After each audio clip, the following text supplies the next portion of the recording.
Dollar. Dirt and money, no soul. Had to go and get it, ain't no time to kick it. Got a stack of flip for my foes. Dollar. Please tell me you can hear me. Don't turn your back and don't neglect me. Just let me know if you need me. Dollar. Let me watch out for my partners. Keep my money long, get my team strong. Let me run away from my problems. Yup, what's good, original crew, man? We're back today, man. Today's body cam is man walks in on killer sawing his roommate's neck. You alright? Yeah, I'm okay. Alright. Alright. Another one brought to you by Ewo. Huh. Alright, you ready? Yeah, what are you... Okay, yeah, I'm ready. See, like, what is up with these people, man? I'm like, what do you... That would freak me out, bro. Like, walking in and seeing that happen? Yeah, I think it'll freak out anybody. Because then I'm going to panic. And do you panic and try to rescue? Or do you panic and try to save yourself? And go get help or go call I'm saying, like, save yourself and then try to contact somebody to, you know. Like, how do you... Is that fight or flight? I mean, I would kind of assume it. Well, some people love that maybe he's already perished, and you just trying to dismember. Let's go. Your fight. I'm saying your fight or flight situation. It's gonna kick in. It's like, all right, do I attack and try to, or do you run, or do I run? And that's just human nature, man. Facts. But hey, make sure you check out the links in the description box. Down below. You already know where to go if you want to first support. All you gotta do is check out down below. Also, if you enjoyed today's visuals, look at it with a thumbs up. Why are you looking like that for? I thought we already did that. We didn't. All right, let's go. Let's check it out. Let's see what's about. You ready? I'm ready. Let's get it. He's down here. It's bad. Oh, Jesus. Okay. Let's take a peek. He just took off running down the streets. He had a knife in his hand and everything. He's got puncture wounds all over the place, too. And so I'm like, oh, here's a young retard Hitler. If someone is trying to start a new worldwide cult, I will eliminate that person. On March 10, 2020, officers with the Idaho Falls Police Department are called to a home after one of the residents witnesses a bone-chilling crime. As investigators plunge into a case brimming with appalling discoveries and a suspect on the run, they encounter a twisted tale of cultish accusations and mental disorders. However, nothing prepares them for the twisted motive they will uncover at the end of this heinous crime. On a chilly evening, 31-year-old Aaron makes an urgent 911 call when he encounters a horrifying scene. The following videos have never been seen or heard before. 911, where's your emergency? This guy named Douglas, he just killed Hans. I don't know what his name is. His last name, Hans. Aaron lives with 5 other individuals in a home dubbed the Graduate House, run by a local nonprofit that offers alternative housing options for those in need. And he just took off running down the street. Is he breathing? No, he's not. Hans is not breathing. Even though Aaron is panic-stricken, he somehow manages to gather his composure and relay vital details to the operator. He ran down towards Common Sense, towards that direction. Who's the male that stabbed him? Douglas Taylor. And you said he does have a knife? Yes, he does have a knife. He just killed him. Is he on the ground? He's on the ground. Hans is on the ground. He just cut his neck with a knife, man. Is he lit? Okay, let's start CPR. You're gonna I don't know. He's dead. He's dead. He's blue. He's completely blue. His neck is cut. What's knife? Over here. Over here. As officers arrive and move quickly to secure the scene, they find Aaron outside while the victim is bleeding out inside on the kitchen floor. He's down here. It's bad. That's sad, man.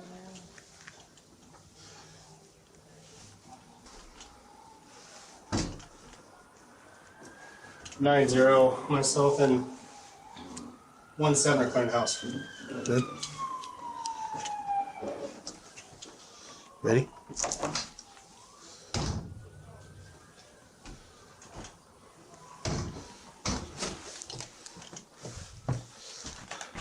Inside the house, officers Kelly and Picard find the lifeless body of 51-year-old Herman Hans Warlin lying in a pool of blood.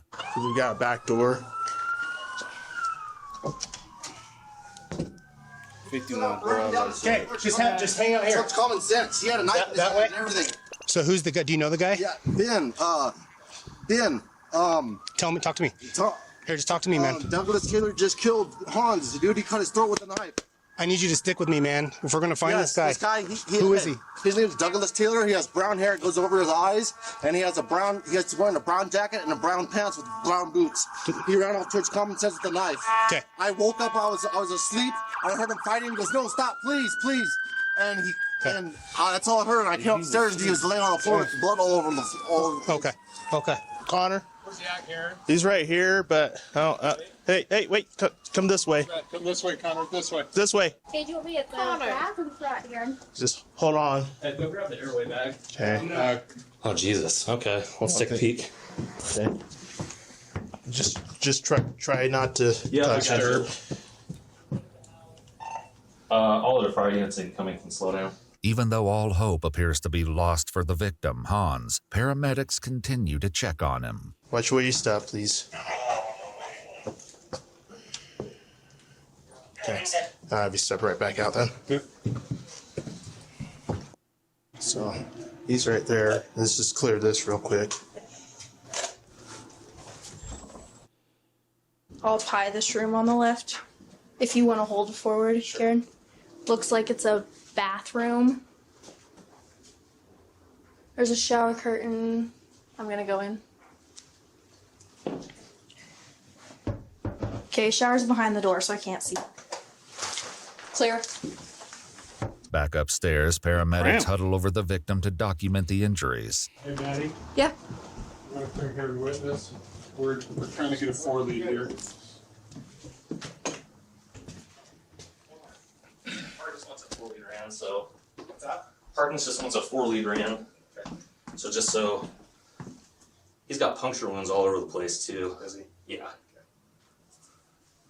Cause he said he woke up hearing it, right? Yeah. And so it was an immediate attack, and then he wakes up and he runs in. I guess then I guess call. Mm-hmm. So, but it had to be just a constant. You know what I'm saying? Oh, this is a horrible way to go out, man. 51 years on the earth and to go out like that. It's working. Oh, it's working. Doing the whole deal? Hey, you have a work phone on you? No, I'll go grab mine. Hold on. Yep. In an What happened?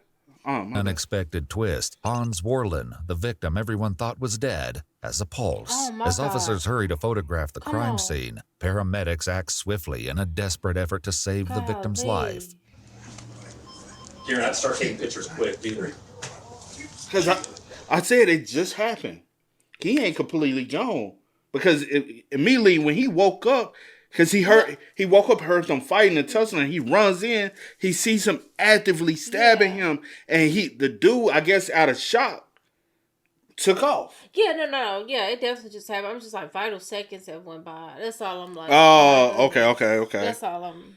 But maybe the officer. I don't know, man. That's crazy, bro. Dispatch maybe one. That's insane, All man. recognize we have a full trauma activation. We have an estimated 35-year-old male, cardiac arrest. He is in PEA. Chet, I think we just move him and just get him out of here. I think it's our best bet. I'm gonna keep talking to this guy real quick. It's good. You want to logistically organize them? It's coming out of the back of his head. Dude, it's freaking. God damn it. Are you losing? Dude, I don't know. Keep going, keep cranking. Yeah. He losing too. God damn it.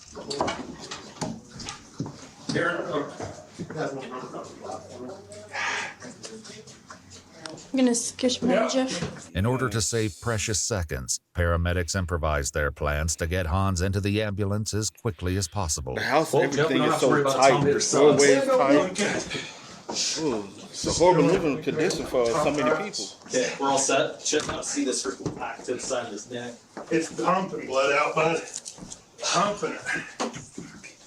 All right, let's just roll. God, a clot too.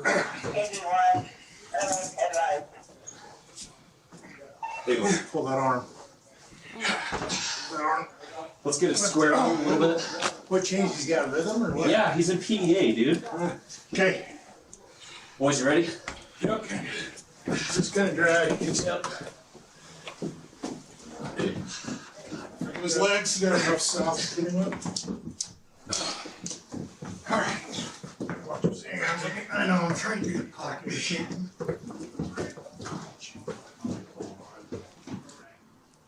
He said the knife's in here, in the house somewhere. Officer Lindquist brings up a fundamental detail about the missing murder weapon, but that's not the only thing they're lacking. They still have a suspect at large, potentially causing even more death and destruction. Officers immediately turn their attention to Aaron, the 911 caller who's been standing outside talking on his cell phone this entire time. I want somebody monitoring him on audio right now. Okay, I think McCart's recording, But he left him. So this guy's making phone calls and talking and sharing information we need to get recorded. Okay. Tape it. Hey, you got that? Tape it. Everything. Yeah. Before Aaron has a chance to talk to anyone else, Detective Albright records his statement. But the more Aaron reveals, the more uneasy the detectives become. The detective begins his questioning by asking about his roommate, Douglas Taylor, the man Aaron identified as the perpetrator on the call earlier. So, Doug, what time did he leave this morning? Like 4:30 in the morning. 4:30 in the morning. Something like that, yeah. Well, do you know where he was going? No, I don't know where he went. Does he work or anything? No, like he doesn't that? work either. He just got released out of a hospital, too. Oh, really? From what I understand. How long has Doug been living here? Only a month. Only a month? Yeah. Dang. Detectives will later uncover the deranged reason that caused Douglas to mercilessly assault a roommate, but for now they continue speaking with Aaron. So, Doug got released a month ago or so. Yeah. And then he shows up here. How was he when he first arrived? Kind of peculiar. Just doesn't want to talk to people. Doesn't want to interact. The manager of the group home arrives on the scene and provides officers with more valuable details about their missing suspect. So is this like a group home or what is it?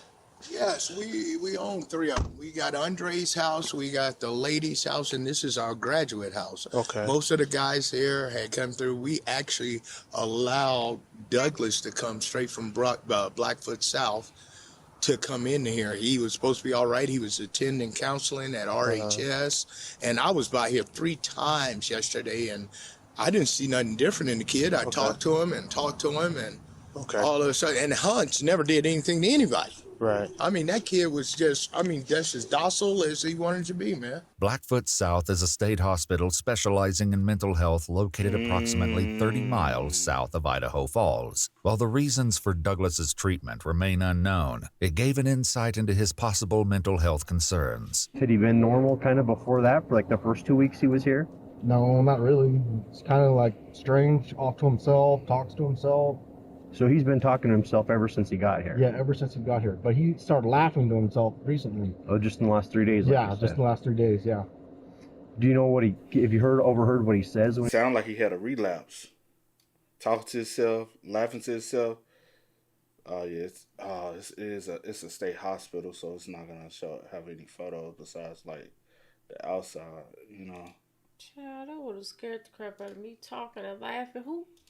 What's funny? But he's been in a mental facility. I know, but I'm saying like since they're not used to that, like Aaron, he's been there. Yeah. Like Douglas just been there a month, and then all of a sudden he's laughing and like. That I'm saying he had a relapse. Somebody should have contacted the medical facility to see if we can get him back in treatment. Maybe you know what I'm saying? He showed good signs, but now he's backsliding and he needs help. Sorry, and we need to get him the help. When he No, talks I to don't himself? listen to him. I don't listen to that.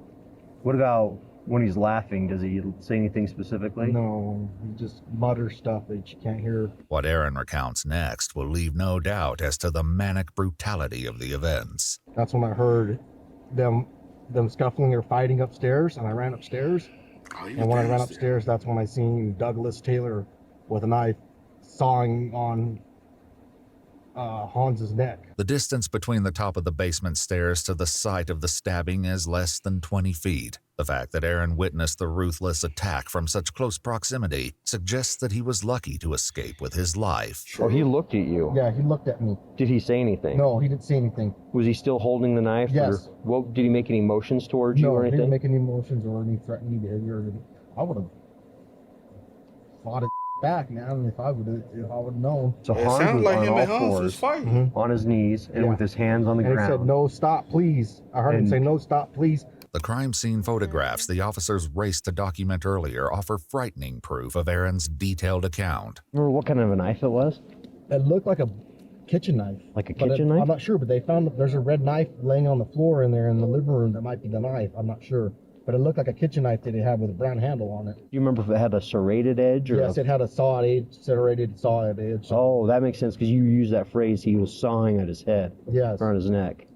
Wow. The description of the weapon should help officers locate it quickly if the suspect did, in fact, leave it at the scene. But Aaron is about to share a curious detail regarding the relationship between the victim Hans and his attacker Douglas. Did it seem like previous to this, he had gotten along with Hans, or...? Yeah, they would sit in the kitchen for hours and then end sometimes. Oh, really? Yeah. So is it fair to say that Doug and Hans got along better than maybe Doug and other people? No. No? No one really got along with him. No one really talked to him. Nobody really, and that's why I was asking, because earlier he had said that he wasn't very sociable. No, he wasn't very sociable. Hans is a friendly, nice guy. Uh-huh.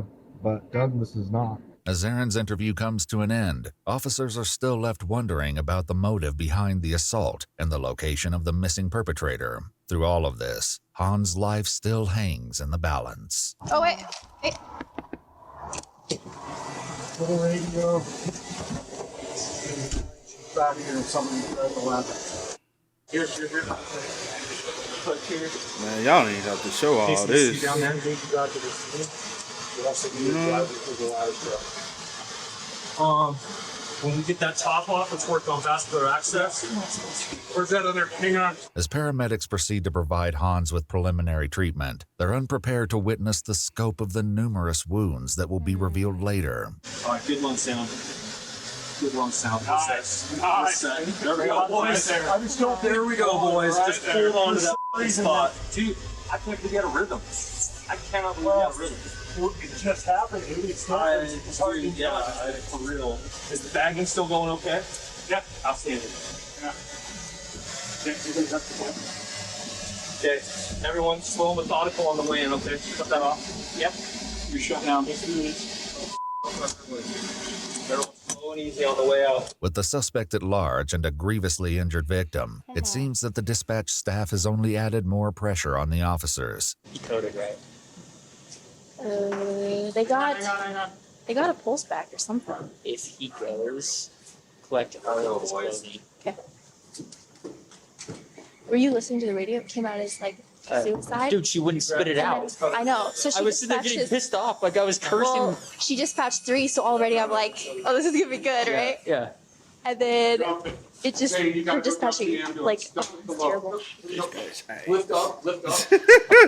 Bruh. Not all of them. Bruh, almost every body cam we like this, watch, bro, bro, dispatch is trash, bro. What we walking into, or like, what's up, so we can like get it out, motherfucker. Go.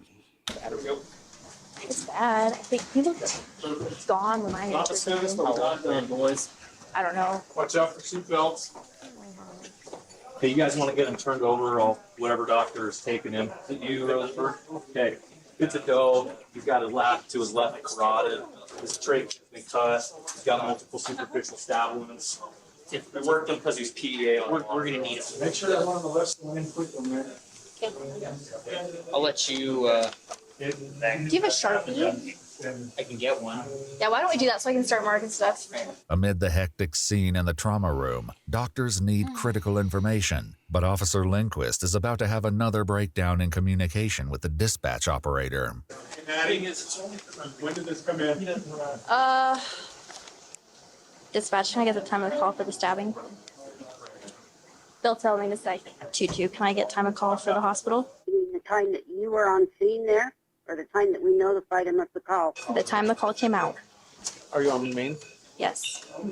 Charlie, I don't know how hard it is for anybody to look at the time the call came out and tell me that. Well, you didn't go across that time. 2-2, any unit with a computer in front of them, can you please advise the time the call came out? The hospital needs that. 2-2. The call came in at 22:25. And it's not even correct. What other time you're asking for? It was 22:25. Charlie hates. She does. But she also. This has been ID or what kind of stuff? Nope. It's been pretty stressful. Miscommunications notwithstanding, doctors learned that the call came in 43 minutes prior to the time relayed by the dispatch operator. As the medical team does everything they can to save Han's life, at the house, officers gathered outside and discussed their impressions of the crime scene and the possible location of their suspect. Did you go inside at all? Me? Yeah. Pretty bloody. Yeah, he was bleeding out all over the kitchen floor. So you did? He looked dead to us. We didn't go any closer to him. We cleared the top floor, and then we backed out. While officers might have secured the scene, it is clear that they need to quickly widen their search if they hope to have any possibility of catching the suspect. 2-7, we're clear the smell. We're going to be, correction, I'm going to be canvassing the businesses east of the canal. Adjacent to this canal sits a large shopping center where officers will make an unexpected discovery. 2-4, it looks like there's somebody sitting right next to the stores to your west. 2-7, we have our suspect over here on the back of Albertsons. Officers converge behind the Albertsons, approximately 3/4 of a mile from the crime scene, and find their suspect sitting against the east side of the building. When officers ask what his name is, he replies, Douglas Taylor. Yeah, but it's got blood on its hands. Crazy, some. No, excuse me. The weapon. They said the weapon he left there. 9041. Your suspect is saying the knife is there in the house though. The suspect is saying that the knife is still in the house. Even though Aaron originally reported that he saw Douglas fleeing from the crime scene holding a weapon, detectives identify a blood-soaked knife lying on the floor in the living room and get Douglas to the station without incident. All right, step in there, go and take a seat. Throughout his detainment, Douglas has appeared eerily calm and cooperative, but to get a full picture of the savage attack, detectives need to interview him. However, you know what's so crazy though? 9 times out of 10, because he has previous mental conditions, it's not necessarily crazy, but 9 times out of 10, he's not going to be able to stand trial. Because he'd be ruled, you know what I'm saying? Because I wonder what previous conditions, when this happened? 2020. Right, so we should get a full breakdown of the results of the case. To get a full picture of the savage attack, detectives need to interview him. However, even seasoned detectives are not prepared to deal with the suspect as unsettling as this one. All right, Doug. Right there. You want some water? Yeah, actually, I do want water. There you go. After reading him his Miranda rights, Detective Schwicht cuts straight to the chase. Can you tell me what happened tonight from your side of things? Legs crossed. I'm the one who did it. Okay. Can you tell me why? What happened tonight? I'm not sure how to explain why I did it. Within the first few minutes of the interview, Douglas confesses to the attack. However, the motive behind his actions will remain a mystery that investigators have yet to resolve. I don't know how to explain it using regular terminology. Okay. In your own words is fine. I'll ask questions if the things I don't understand. I was thinking that probably something happened tonight, or maybe it's an ongoing issue that got you really mad. I wasn't angry. Okay. I have a system of metaphysics which would give you some insight into why. Can you explain a little bit? Can you just explain to us what exactly happened? I brutally stabbed to death that man in the kitchen. It should be noted that Douglas doesn't know that Han still clings to life and casually reveals a morbid series of events. Based on what happens later, everything he says will be called into question. You said it should have resulted in death. If he survives and pulls through, is that going to be a problem for you, or? There was no chance of survival. Did you make absolutely certain that the way you stabbed him was definitely going to kill him? Where did you stab him on his body? Because I haven't seen this guy. Oh, I slit his neck open. He should have bled out completely. Did you stab him more than once? Yeah. Were you really mad at him? No. Sorry, I guess I asked you that before. I mean, when you're doing it, you have to do it in a precise manner, of course. You know, and like if he's going to defend himself, or try to talk back, or try to prolong, then it becomes more incremental until you just finally make the final kill wound. But I think I stabbed him about 15 times until the final slit to the right side of his neck, piercing through all of those veins on the side. I witnessed him begin to bleed profusely. So I hope Han survived. What you said? Yeah. Meanwhile, back at the Eastern Idaho Regional Medical Center, an inevitable tragedy strikes. Did they just call it? It was loud. I called Harkness and let him know it was road 30 late. They called it. Yeah. Hans had succumbed to his grievous injuries, turning the case into a murder investigation. I thought like the back of his head was all disconnected on scene. Is that one right there on his forearm? We lost too much of the wire. Yeah, I will have too much time on you, man. What? A lot of stab wounds. I know. 2 days later, during an autopsy, medical examiners will report that Hans died from 17 stab wounds inflicted upon the torso, left arm, neck, and He hit him other in some brutal extremities. areas. Meanwhile, detectives in the interrogation room are also getting closer to unearthing Douglas's motivations behind his appalling actions. Ain't no wrong Certain with him. He know what the fuck he's individuals who desire to begin new cults, I like to identify and professionally examine, to see if that is precisely what they're trying to do. If someone is trying to start a new worldwide cult, I will eliminate that person. Do you think he was trying to start a new worldwide cult? Yes. Okay. That is my standard. Okay. You think being the leader of a cult, he would have done some really bad things? There are enough religions on this planet. Like too many. So we'd be better off with fewer of those. Yes. While it's highly doubtful that Hans was indeed starting a cult, Douglas goes on to explain the reasoning behind this horrifying belief and his subsequent decision. Did he share his beliefs about his mythology and stuff To a like degree. that with you? Did he tell you about that? To a degree. You tell I'm an atheist and I don't tolerate proselytizing. Was that what he was doing, proselytizing to you about his beliefs? Strangely, yes. Man trying to start a new cult. Not the right idea. Tries to reduce all of the world religions to some German mythology. Makes us think like people who understand some mysterious concept are the true rulers of all the different nationalities, religions, and peoples. And so I'm like, oh, here's a young retard Hitler. As the interrogation comes to an end, the detective has one final question for Douglas. After stabbing a guy like this, what do you think would be the right thing to do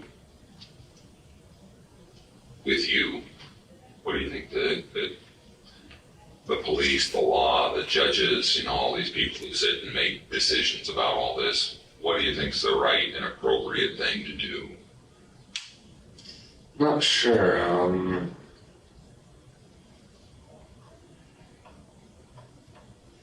Jail, then prison?